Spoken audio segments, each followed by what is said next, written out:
Hello everyone, स्वागत है आप सभी का आपके अपने चैनल अर्जुन क्लासेस में। तो इस वीडियो में हम डिस्कस करने वाले हैं क्लास 10 के पहले चैप्टर के बारे में, chemical reaction and equation. Mean पहले चैप्टर केमिकल रिएक्शन और इक्वेशन के बारे में हम डिस्कस करेंगे। तो वीडियो को स्टार्ट करने के पहले अगर आपने चैनल सब्सक्राइब नहीं किया है तो सबसे पहले चैनल को सब्सक्राइब करें और बेल आइकन को दबाएं। तो देखते हैं केमिकल रिएक्शन और इक्वेशन के बारे में। तो पहली चीज क्या आती है, केमिकल रिएक्शन। देखते हैं केमिकल रिएक्शन है क्या। तो स्टार्ट करते हैं। Chemical reaction, a process in which one or more substance are converted into one or more substances. Mean इसमें क्या है, एक या एक से अधिक सब्सटेंस जो है उनको कन्वर्ट किया जाता है या वो रिएक्ट करते हैं into one or more substances. Mean वो कन्वर्ट होते हैं वन आर मोर सब्सटेंस में। मीन या एक सब्सटेंस होगा तो दो में कन्वर्ट होगा, दो सब्सटेंस होंगे तो वो एक में भी कन्वर्ट हो सकता है। तो ये प्रोसेस है। मीन एक या एक से अधिक सब्सटेंस एक या एक से अधिक सब्सटेंस में कन्वर्ट होगा। इसमें मेन बात ये है कि जो दो सब्सटेंस या एक सब्सटेंस जो कन्वर्ट होगा वो न्यू सब्सटेंस में कन्वर्ट होगा। मीन जो चीज़ बनेगी वो पहले वाले से नई चीज़ बनेगी। मीन उनके कैरेक्टर इसमें नहीं होंगे, इसीलिए इसको केमिकल रिएक्शन कहा जाता है और इसीलिए इम्पोर्टेंट है। मीन इसमें कुछ बन तो रहा है, अगर वैसा ही बन जाए तो केमिकल रिएक्शन नहीं होगा। मीन वैसा बन रहा है इसलिए हम इसको पढ़ रहे हैं, अलग बन रहा है इसलिए पढ़ रहे हैं। तो इसमें इस बात का हमेशा याद रखना है, केमिकल रिएक्शन में क्या है, हमेशा न्यू चीज़ बनती है। तो जैसे एग्जाम्पल लेते हैं, carbon plus oxygen gives out carbon dioxide. तो यहाँ देखते हैं, यहाँ कार्बन है और ऑक्सीजन है। अब जो दोनों बन रहे तो उसका नाम है कार्बन डाइऑक्साइड। तो इसी को कहा जाता है केमिकल रिएक्शन। देखते हैं यहाँ लेफ्ट साइड में कार्बन और ऑक्सीजन आया है, ये दोनों एक दूसरे से रिएक्ट कर रहे हैं, इसलिए इसको रिएक्टेंट कहा जाता है। मीन रिएक्शन में जो एक दूसरे को रिएक्ट करते हैं उनको रिएक्टेंट कहा जाता है और उनसे जो नया प्रोडक्ट बनता है उसको प्रोडक्ट कहते हैं। मीन जो नया सब्सटेंस बनता है उसको प्रोडक्ट कहा जाता है। तो ये थी केमिकल रिएक्शन की बात। मीन केमिकल रिएक्शन में दो सब्सटेंस रिएक्ट करेंगे या एक सब्सटेंस स्प्लिट होगा, उससे नया सब्सटेंस कोई बनेगा, उसको केमिकल रिएक्शन कहा जाता है। देखते हैं सेकंड चीज, equation, chemical equation. Chemical equation पहले हम आपको बता देते हैं क्या। केमिकल इक्वेशन जो है वो केमिकल रिएक्शन से ही एक निकला एक पार्ट है। मीन केमिकल रिएक्शन को शो करने का मेथड है। देखते हैं, chemical equation is a method of representing the chemical reaction by the sign and symbol. Mean यहाँ से क्लियर होता है कि केमिकल रिएक्शन को शो करने के मेथड को केमिकल इक्वेशन कहा जाता है। यहाँ पे हमें क्या करना है कि यहाँ पे हमें एलिमेंट के नाम न लेके उनके सिंबल का यूज़ करना है। कैसे यूज़ करना है, जैसे हमने केमिकल रिएक्शन ऊपर लिखा था, carbon plus oxygen gives out carbon dioxide. तो यहाँ पे हमें कार्बन ना लिख के सी लिखना है, सी फॉर कार्बन, और ऑक्सीजन की जगह O2 रिप्लेस कर देना है। तो C प्लस O2 हो गया और कार्बन डाइऑक्साइड की जगह CO2। तो यही होगा केमिकल इक्वेशन। मीन जब हम उसका एक्चुअल नाम ना लिख के उसका सिंबल यूज करेंगे तो उसको कहा जाता है केमिकल इक्वेशन। जैसे हम वाटर को शो करें, H2 plus O2 gives out H2O। तो ये हुआ केमिकल इक्वेशन। अगर हम केमिकल रिएक्शन लिखें तो उसमें लिख सकते हैं hydrogen plus oxygen gives out water. तो ऐसे लिख सकते हैं, लेकिन वहाँ पे अगर हम इक्वेशन लिख रहे हैं तो H2 plus O2 gives out H2O। तो ये हो गया केमिकल इक्वेशन। अब केमिकल इक्वेशन की जब बात आई तो यहीं पे बात कर लेते हैं टाइप ऑफ इक्वेशन। जो टाइप ऑफ इक्वेशन होता है वो दो प्रकार का होता है, एक बैलेंस, दूसरा अनबैलेंस। तो देखते हैं ये होते क्या है एक्चुअल में। तो पहला है unbalance reaction. Unbalanced reaction, the reaction in which the number of atoms are different in the reactant and in the product. Mean इसमें ये है डिफरेंट एटम जब रिएक्टेंट और प्रोडक्ट में अलग अलग होंगे तब उसे अनबैलेंस रिएक्शन कहा जाएगा। कैसे, अगर मान लेते हैं कि H2O बन रहा है, H2 प्लस O2, अगर वहाँ पे सेम एटम हैं, मेन रिएक्टेंट में H रिएक्टेंट में जितने हैं प्रोडक्ट में भी अगर उतने हैं तो उसको बैलेंस रिएक्शन कहा जाएगा। अगर बराबर नहीं है तो अनबैलेंस होगा। देख लेते हैं, जैसे H2 प्लस O2 हमने किया तो यहाँ हो गया H2O। यहाँ पे देखा H2 2 है, O2 भी 2 है, लेकिन H2O में क्या हुआ, H जो है 2 है, ऑक्सीजन एक ही है, इधर ऑक्सीजन 2, इधर ऑक्सीजन 1, तो ये हो गया अनबैलेंस रिएक्शन। मीन एटम जो है अलग अलग है, एलिमेंट के नंबर जो हैं वो अलग अलग हैं, तो उसको अनबैलेंस कहा गया। नेक्स्ट चीज आती है जो बैलेंस आती है, तो नेक्स्ट चीज देखते हैं balance equation. The equation in which the number of element in the reactant and in product are equal, so they are called balance equation. Mean ऐसा इक्वेशन जिसमें नंबर ऑफ एलिमेंट इक्वल होते हैं in the reactant and in the product. Mean reactant और product में जब number of atoms equal होंगे, number of element equal होंगे, तो उन्हें बैलेंस इक्वेशन कहा जाएगा। एग्जांपल ले लेते हैं, एग्जांपल लेते हैं H2 plus O2 gives out H2O, उसी को ले लिया, अभी ये अनबैलेंस था, इसको देखते हैं हम बैलेंस करके। यहाँ पे हमने देखा कि O जो है यहाँ पे सिंगल है, इसको हमने डबल कर दिया, 2 हो गए, यहाँ पे O जो है बैलेंस हो गया, लेकिन अभी देखा कि H जो हो गए 4 हो गए, यहाँ पे 2, 2 इंटू 2 4H हो गया, तो यहाँ पे हमने सिंपली 2 राइट कर दिया, तो ये हो गया balance equation. Mean 2H2 plus O2 gives out 2H2O, इसको कहेंगे बैलेंस, और इसी को कहा जाता है बैलेंसिंग ऑफ इक्वेशन। मीन इसको कहा जाता है बैलेंसिंग ऑफ इक्वेशन। मीन किसी अनबैलेंस रिएक्शन को, किसी अनबैलेंस इक्वेशन को अगर हम बैलेंस करते हैं तो इसी को कहा जाता है बैलेंसिंग। तो देख लेते हैं बैलेंसिंग क्या है। बैलेंसिंग ऑफ केमिकल इक्वेशन,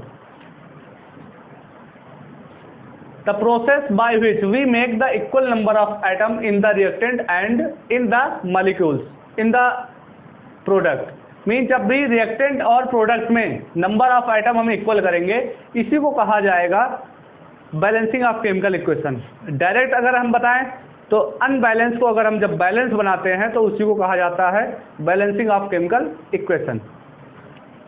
इसके कुछ स्टेप हैं, तो देख लेते हैं कौन कौन से स्टेप से हम इसको बैलेंस करेंगे। पहला स्टेप जो है वो है first write down the chemical reaction in the word. Mean हमें केमिकल रिएक्शन को वर्ड्स में राइट करना, सबसे पहला काम जो होता है वो हमें वर्ड्स में राइट करना होता है। जैसे वाटर का प्रोसेस है, oxygen plus hydrogen gives out water, तो हमें लिखना है hydrogen plus oxygen gives out water. Second term is replace the words from the symbol.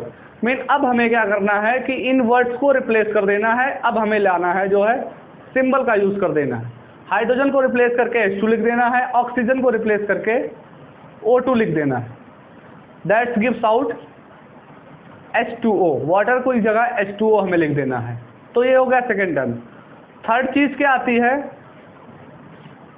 Multiply by smallest number two balance it. Mean अब हमें क्या करना है, छोटी छोटी नंबर से मल्टीप्लाई करना है दोनों तरफ टू बैलेंस इट। मीन इसको बैलेंस करने के लिए अब छोटे छोटे नंबर से हम मल्टीप्लाई करेंगे। तो यहाँ पे H2 प्लस O2, यहाँ H2O। अभी हमने बताया कि यहाँ पे O जो है सिंगल है और इधर डबल है, तो यहाँ से हम होल में पूरा मल्टीप्लाई कर देते हैं 2 का हमने मल्टीप्लाई कर दिया, तो H जो हो गए 4 हो गए, O जो है 2 ही हुआ, तो यहाँ पे O2 है, H जो है 2 है, तो H पे 2 से मल्टीप्लाई कर देते हैं, 4H हो गया, 4H हो गया, इधर भी 4H उधर भी 4H, इधर O जो है 2 है, उधर भी O2 है, तो यहाँ पे दोनों बैलेंस हो गए।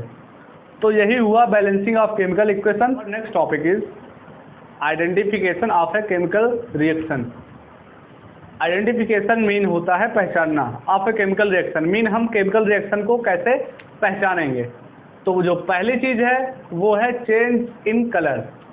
मीन अगर 2 रिएक्टेंट रिएक्ट कर रहे हैं, एक दूसरे से मिल रहे हैं और उसके बाद उनका कलर चेंज हो जा रहा है, तो मीन्स वो केमिकल रिएक्शन होगा। मीन अगर कोई भी चेंजेस कलर में हो रहा है, मीन अभी जो 2 चीज़ें हैं उनका कलर जैसा है, अगर उससे कुछ भी डिफरेंट आ रहा है तो वहाँ पे केमिकल चेंज होगा। अगली चीज़ है चेंज इन टेम्परेचर। सेकंड चीज़ जो है चेंज इन टेम्परेचर। अगर दोनों चीज़ें मिलने के बाद या एक चीज़ जो है स्प्लिट होने के बाद उसका टेम्परेचर अगर चेंज हुआ तो वहाँ पे जो होगा केमिकल रिएक्शन होगा। अगली चीज़ है change in its state. Mean state अगर किसी का चेंज हो रहा है, मीन स्प्लिट होने में या रिएक्ट होके कुछ नया बनने में, अगर वहाँ पे कोई नया स्टेट बन रहा है तो उसको केमिकल रिएक्शन कहा जाएगा। जैसे कि अगर कैंडल बर्न हो जाती है तो वहाँ पे केमिकल रिएक्शन होगा, मीन वो गैस में कन्वर्ट हो गई, तो हो गया केमिकल रिएक्शन। अगला है इवोल्यूशन ऑफ गैस, मीन अगर कोई गैस निकल रही उसमें से, मीन H2 निकल रही, CO2 निकल रही, O2 निकल रही है, अगर कोई भी गैस वहाँ पे फॉर्म हो रही है, बन जा रही है, तो वहाँ पे जो होगा केमिकल रिएक्शन होगा। मीन दो चीज़ें मिलती हैं या एक चीज़ स्प्लिट होती है और उसके बाद जो है गैस का एवोल्यूशन होता है, वहाँ से गैस निकलती है, तो ये जो एग्जाम्पल होगा केमिकल रिएक्शन का एग्जाम्पल होगा। और अगली चीज़ जो है फॉर्मेशन ऑफ प्रेसिपिटेशन, अगर कोई प्रेसिपिटेट बन रहा है, प्रेसिपिटेट क्या होता है, मीन कोई ऐसा पार्टिकल, सॉलिड पार्टिकल जो नीचे बैठ जा रहा है, मीन अगर दो सॉलिड को मिलाया जाए या दो लिक्विड को मिलाया जाए, दो लिक्विड मिलाने के बाद अगर उसमें कोई ऐसी चीज़ है जो नीचे सेटल डाउन हो रही, बैठ रही है, तो वहाँ पे जो होगा केमिकल रिएक्शन हो जाएगा। इतनी सारी चीज़ें हैं जिनके द्वारा हम जो है केमिकल रिएक्शन पहचान सकते हैं। अगर इनसे भी अगर हम नहीं पहचान पा रहे हैं तो एक और ख़ास चीज़ है जिसकी मदद से हम पहचान सकते हैं, वो है reversible and non reversible. Mean जो केमिकल रिएक्शन होते हैं उनमें केमिकल चेंज होता है, तो केमिकल चेंज क्या होता है, नॉन रिवर्सिबल होता है। मीन अगर हम उसको रिवर्स ना कर पाएँ, मीन जो पहले था अगर उसको हम वापस वैसा ही कर ले जाएँ, तो वो फिर केमिकल चेंज नहीं होगा। केमिकल चेंज वो होता है जिसमें हम वापस ना कर पाएँ। जैसे कि बर्निंग ऑफ कैंडल, कैंडल जल गई, अब उसको वापस नहीं ला सकते। Burning of paper, mean paper अगर जल गया है फिर से हम पेपर ऑब्टेन नहीं कर सकते, पा नहीं सकते, तो ये हो गया chemical changes, chemical reaction. Mean अगर दूसरी चीज़ ना पा पाएँ, उसी चीज़ पर वापस ना जा पाएँ, तो हो गया केमिकल रिएक्शन। अगर वही चीज़ मिल जाती है तो वो हो गया फिजिकल, तो केमिकल की वहाँ पे बात ही नहीं आई। तो आप डायरेक्टली एक ही चीज़ पर डिपेंड कर सकते हो कि मीन अगर उसको हम वापस पा सकते हैं तो हो गया फिजिकल, नहीं पा सकते तो केमिकल, दैट्स इट। तो अगली चीज़ हम देखते हैं, अगली चीज़ क्या है, वो है type of equation, type of reaction, कौन कौन से प्रकार के रिएक्शन होते हैं। तो पहला तो हमने जो बताया वो है डिकम्पोजिशन रिएक्शन, और दूसरा है कम्बिनेशन, या आप ऊपर नीचे कर सकते हैं, पहले कम्बिनेशन पढ़ सकते हैं। तो कम्बिनेशन क्या है, combination reaction, a reaction in which two or more substance combine each other and form a new compound is called combination reaction. Mean ऐसा रिएक्शन जिसमें दो या दो से अधिक सब्सटेंस एक दूसरे से मिल जाते हैं और नया सब्सटेंस बना देते हैं, तो उसको कम्बिनेशन रिएक्शन कहा जाता है। कम्बिनेशन मीन कंबाइन होना, जब दो या दो से अधिक चीज़ें कंबाइन हो जाती हैं तो वहाँ पे कम्बिनेशन रिएक्शन होगा। जैसे यहाँ पे देखते हैं H2 + O2 gives out H2O, mean H2 और O2 कंबाइन हुआ, H2O दे दिया। यहाँ पे C + O2 gives out CO2, mean C और O2 जो कंबाइन होकर CO2 दिया। मीन यहाँ देख रहे हैं दो दो चीज़ें हैं और यहाँ पे सिंगल, दो चीज़ें मिलके एक चीज़ दे रही है, तो यहाँ पे कम्बिनेशन रिएक्शन हो गया, पहला रिएक्शन था। सेकंड हमने बताया डिकम्पोजिशन रिएक्शन। डिकम्पोजिशन रिएक्शन क्या है, the reaction in which a compound split into two or more simpler substances is called decomposition reaction. Mean ऐसा रिएक्शन जिसमें एक कंपाउंड जो होगा, मीन बिगर पार्ट होगा, वो दो या दो से अधिक सिंपल सब्सटेंस में टूटेगा। मीन छोटे छोटे सब्सटेंस में अगर टूट रहा है तो वहाँ पे डिकम्पोजिशन रिएक्शन होगा। और सबसे इसमें मेन बात जो होती है, इंपॉर्टेंट बात होती है कि ये किसके थ्रू कैरीड आउट किया जाता है। मीन हीट के थ्रू कैरीड आउट किया जाएगा तो थर्मल डिकम्पोजिशन होगा। इस बात को आपको याद रखना है, जब डिकम्पोजिशन हीट से होगा थर्मल डिकम्पोजिशन। अगर उसको सनलाइट से किया जा रहा है तो फोटोकेमिकल डिकम्पोजिशन होगा, अगर उसको इलेक्ट्रिसिटी से किया जा रहा है तो इलेक्ट्रोलाइसिस होगा। ये टर्म ज़्यादा इंपॉर्टेंट है, तो यहाँ पे आपको इसको नोट डाउन कर लेना है कि जो ये डिकम्पोजिशन है वो तीन चीज़ों पर टूटता है, मीन स्प्लिट होता है, हीट, सनलाइट और इलेक्ट्रिसिटी, इन चीज़ों पर, और इनके तीनों के अलग अलग नाम हैं। हमारा अगला टॉपिक है displacement reaction, a reaction in which one element take the position of other element in a compound. Mean ऐसा रिएक्शन जिसमें एक एलिमेंट दूसरे एलिमेंट की पोजीशन ले लेता है, मीन उसको वहाँ से हटा देता है और खुद जाके वहाँ बैठ जाता है। ऐसे रिएक्शन को डिस्प्लेसमेंट रिएक्शन कहा जाता है। दूसरे वर्ड में कहते हैं the most reactive element displaces the less reactive element, mean ज़्यादा पावरफुल कम पावरफुल को अपनी जगह से हटा देता है। अगर इसका एग्जाम्पल लें तो एग्जाम्पल में 2HCl plus Zn gives out ZnCl2 plus H2। Mean यहाँ पे हमने क्या देखा, यहाँ से जो H2 जो है वो डिस्प्लेस हो गया, बाहर चला गया, और यहाँ पे Zn आके बैठ गया, तो ये हो गया डिस्प्लेसमेंट रिएक्शन। मीन Zn ने इसको डिस्प्लेस कर दिया। अब ये कैसे पता चलेगा कौन किसको डिस्प्लेस कर सकता है या नहीं, तो वो रिएक्टिव टेबल याद करके ही आपको आएगा। रिएक्टिविटी टेबल आपको याद करनी होगी, वो हम इस पर मेंशन कर दे रहे हैं वीडियो में, आप वहाँ से इसको लर्न कर सकते हैं, जो कि पोटेशियम से स्टार्ट होकर प्लेटिनम तक जाती है। पोटेशियम सबसे ज़्यादा होगा और प्लेटिनम सबसे कम, तो उसको आपको याद कर लेना है। तो ये हो गया डिस्प्लेसमेंट रिएक्शन। अगला है डबल डिस्प्लेसमेंट। मीन अगले में क्या होगा, जहाँ डबल डिस्प्लेसमेंट होगा, दो डिस्प्लेस होंगे, उसको कहा जाएगा डबल डिस्प्लेसमेंट रिएक्शन। देखते हैं, the reaction in which two compound react by the exchange of their ions are called double displacement reaction.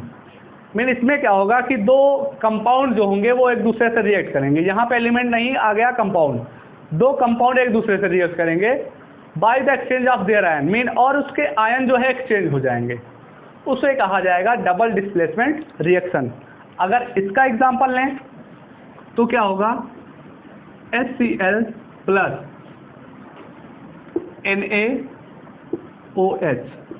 Gives out NaCl plus H2O। Mean यहाँ पे हमने क्या देखा, ये जो है इसके आयन है। मीन यहाँ पे H है, यहाँ आ गया H2O हो गया, Na यहाँ आ गया NaCl। मीन यहाँ पे दो डिस्प्लेसमेंट हो रहे हैं तो डबल डिस्प्लेसमेंट हो गया। तो ये थे डिस्प्लेसमेंट और डबल डिस्प्लेसमेंट। अगला टॉपिक है ऑक्सीडेशन एंड रिडक्शन, दोनों को कहते हैं रिडॉक्स रिएक्शन। तो पहले ऑक्सीडेशन पढ़ते क्या हैं। Oxidation, addition of oxidation, addition of oxygen, O for oxidation होगा और O से ऑक्सीजन, मीन ऑक्सीजन जब ऐड होगा किसी सब्सटेंस में तो उसको कहा जाएगा ऑक्सीडेशन। या reduction of hydrogen, mean hydrogen जो है वहाँ से रिड्यूस होगा, रिड्यूसेस ऑफ हाइड्रोजन, वहाँ से हाइड्रोजन रिमूव होगा। या लॉस ऑफ इलेक्ट्रॉन, या वहाँ से इलेक्ट्रॉन जो है लॉस होंगे, इलेक्ट्रॉन की कमी होगी। इन तीनों केसेस में जो होगा वो होगा ऑक्सीडेशन। दूसरा जो है वो है रिडक्शन। रिडक्शन में क्या होगा, अब ऑक्सीजन यहाँ पे लॉस होंगे, loss of oxygen, adding of hydrogen, यहाँ पे हाइड्रोजन ऐड होंगे और इलेक्ट्रॉन भी ऐड होंगे। हाइड्रोजन को पैरेलल लेके चलते हैं इलेक्ट्रॉन में, अब हाइड्रोजन ऐड होंगे, mean adding of electron, mean electron जब ऐड होंगे। इन तीनों केसेस में जो होगा वो होगा रिडक्शन। अब क्या आता है, दोनों जब साथ में होंगे, मीन एक जगह से जब ऑक्सीजन हटेगा तो वो दूसरी जगह लगेगा जाके, जब जहाँ लग रहा है वहाँ ऑक्सीडेशन होगा, जहाँ से निकल रहा है वहाँ से रिडक्शन हो जाएगा जाके। एग्जाम्पल देख लेते हैं, जैसे CuO plus H2 gives out Cu plus H2O।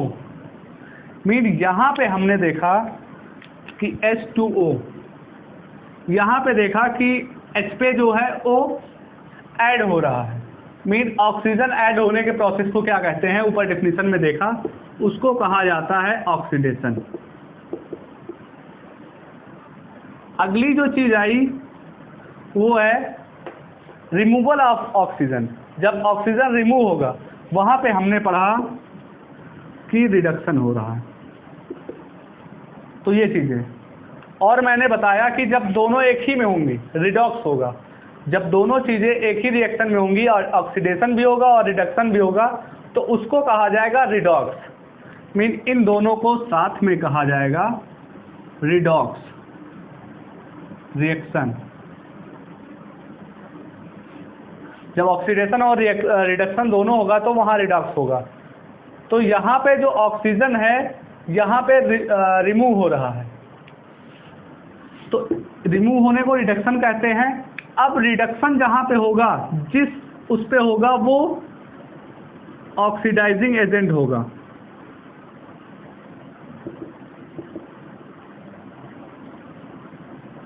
कैसे ऑक्सीडाइजिंग एजेंट होगा? मीन ये ऑक्सीजन दे रहा है तो oxidising agent. Mean oxidising agent क्या होते हैं? जो ऑक्सीडेशन करवाते हैं। मीन अब ये ऑक्सीजन दे रहा है तो ऑक्सीडेशन होगा, तो इसीलिए इसको ऑक्सीडाइजिंग एजेंट कहा जा रहा है। अब ये जो है ऑक्सीजन ले रहा है, मीन जहाँ पे ऑक्सीजन ऐड हो रहा है वो जो हो जाएगा रिड्यूसिंग एजेंट।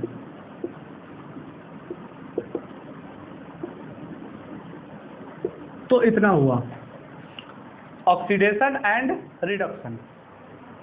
हमारा अगला टॉपिक है effect of oxidation and reduction in our daily life. Mean हमारे डेली लाइफ में ऑक्सीडेशन और रिडक्शन का क्या इफेक्ट पड़ता है। तो मेन जो दो इफेक्ट हैं वो है, पहला है rancidity of food. Rancidity of food क्या होता है? स्पॉइलिंग ऑफ फूड, मीन भोजन का बेकार होना। सेकेंड जो है corrosion of metals, mean metal में कोरोजन होना, जंग होना, जंग लग जाना। तो देखते हैं पहला क्या है, rancidity of food. It is a process in which the oil and fat get oxidized present in food material, which is result in a bad taste and smell. Mean इसका ये मतलब है, ये एक प्रोसेस है, ऑक्सीडेशन का process है। Mean जो ऑयल और फैट फूड में प्रेजेंट होते हैं वो स्लोली ऑक्सीडाइज हो जाते हैं। ऑक्सीडाइज हो जाते हैं तो उसका रिजल्ट ये होता है कि जो फूड होता है उसका टेस्ट बैड हो जाता है और उसका स्मेल भी बेकार हो जाती है और वो खाने लायक नहीं रहता। तो ये हुआ स्पॉइलिंग ऑफ फूड या रेंसिडिटी ऑफ फूड। तो ऑक्सीडेशन की वजह से खाना जो होता है स्पॉइल हो जाता है, बेकार हो जाता है। अगली चीज़ है corrosion of metals. Corrosion of metal क्या है?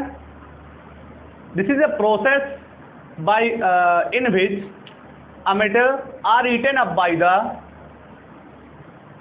The factor air, moisture and chemical on their surfaces. Mean ये एक ऐसा प्रोसेस है जिसमें जो मेटल है वो ईटन अप कर लिया जाता है, मीन खा लिया जाता है या उसका वो बेकार हो जाता है by the air, moist and chemical. Mean in सभी के द्वारा जो है मेटल जो है बेकार हो जाता है। मीन जब वो मेटल किसी कांटेक्ट में आता है, मीन इन्वायरमेंट के कांटेक्ट में आता है तो वो बेकार हो जाता है या ईटन कर लिया जाता है, उसको खा लिया जाता है, बेकार कर दिया, नष्ट कर दिया जाता है। एग्जाम्पल इसका क्या है? Rusting of iron. Rusting of iron देख लेते हैं।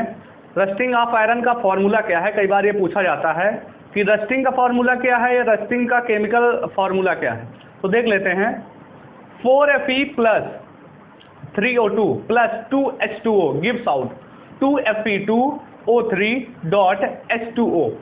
मीन इसमें जब भी पूछा जाएगा कि रस्टिंग का फॉर्मूला बताओ तो रस्टिंग का फॉर्मूला प्रोडक्ट हम डायरेक्ट लिख देंगे 2Fe2O3 dot H2O, mean direct लिख देंगे।